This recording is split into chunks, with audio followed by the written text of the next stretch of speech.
Il-ġimgħa 17 ta' Wissu li għadda, il-plejer Malti Kevin Sammut wel sospensjoni ta' 10 snin li jekk tkun ikkonfermata tfisser li l-plejer se jkollu jtemm ħesra mill-karriera tiegħu.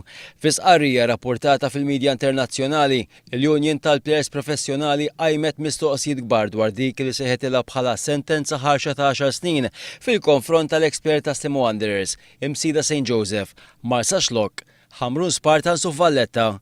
Skont FIFPro, impossibbli illi plejer jieħu inizjattiva waħdu biex jimmanipula partita futbol.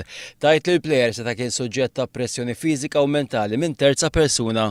Fis-qarja tagħha l-FIFPro tajt li Kevin Sammut seta' kien il-vittma ta' akkużi li saru minn Mario Kvartak li huwa membru ta' grupp tal-laba u li s-sena li għaddiet kien istabħati minn qorti f'Bochum il-Ġermanja li qiegħed jimmanipula l-lob.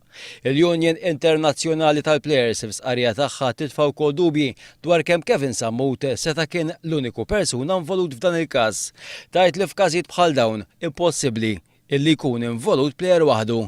FIFPro tajt li hemm ħasba dwar il-proċeduri legali fil-konfront ta' Sammut hija xeħtet ukoll dubji dwar kemm l-UEFA kienet preparata biżżejjed għal ġuri ta' din ix-xorta.